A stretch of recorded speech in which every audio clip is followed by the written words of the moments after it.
রাধে রাধে ভক্তগণ, গিরে বৈষ্ণবের সেবা হইতেছে।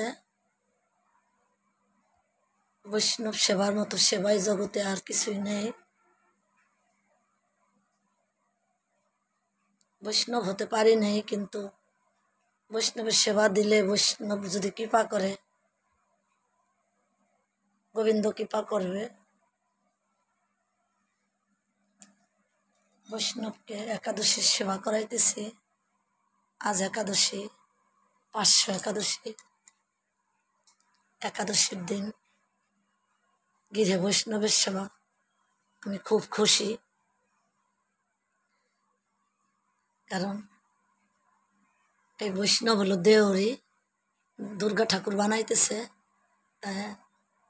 হয়তো গোবিন্দের ইশারা, আমার এমনই ভাগ্য আজকে দেওরি আমাদের ঘরে পড়ছে। তা এই বৈষ্ণব হলো বাবা গোপীনাথ বাবার শিষ্য।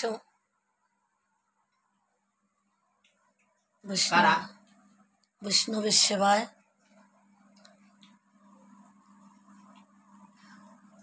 মাটির থালায় দিয়েছি।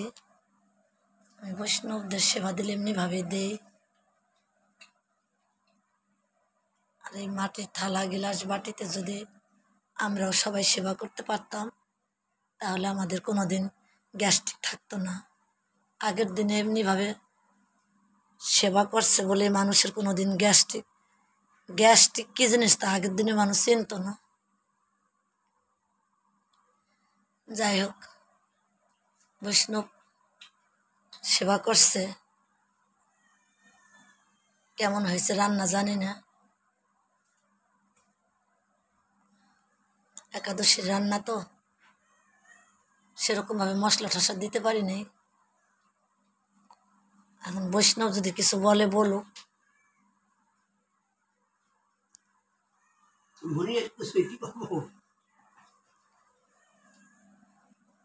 বৈষ্ণব যেন পেট ভরে খায়, না হলে কিন্তু গৃহের অমঙ্গল। সবাই এমনি আশীর্বাদ করবেন যেন এই গৃহে বৈষ্ণবের সেবা হয়। আর কিছু হোক আর না হোক, এই গৃহের সবাই যেন বৈষ্ণব হয়, এই আশীর্বাদ বৈষ্ণব করেন। বলেন একটু, বৈষ্ণব আপনার নাম কি? আপনার বাড়ি কোথায়?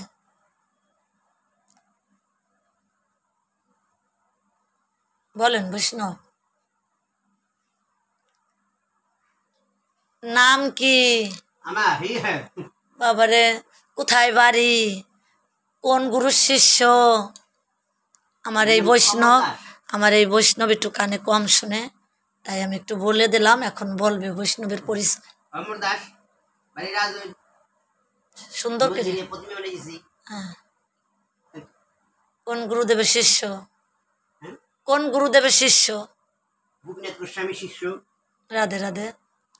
সেই যেহেতু তার শিষ্য, সেই বাবা যেন আমাকে আশীর্বাদ করে, আমি যেন তার আশীর্বাদ পেয়ে, কারণ সে একজন শুধু বক্তা নয়, সে হচ্ছে আমাদের যেমন রবীন্দ্রনাথও একজন কবি, আবার নজরুলও ছিলেন একজন কবি।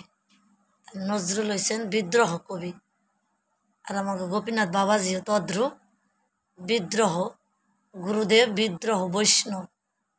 তো তার যে পাঠ, সেই পাঠ শুনে আমাদের সমাজে, আমাদের সনাতন ধর্মের, আমি মনে করি আমাদের সনাতন ধর্মের ছোট ছোট যে বৈষ্ণবরা, ছোট ছোট যে ছেলেমেয়েরা, তারা আমাদের ধর্মটাকে আঁকড়ে রাখতে চেষ্টা করবে। রাধে রাধে। সবাই এমনিভাবে বৈষ্ণব সেবা দিও। রাধে রাধে। হরে কৃষ্ণ।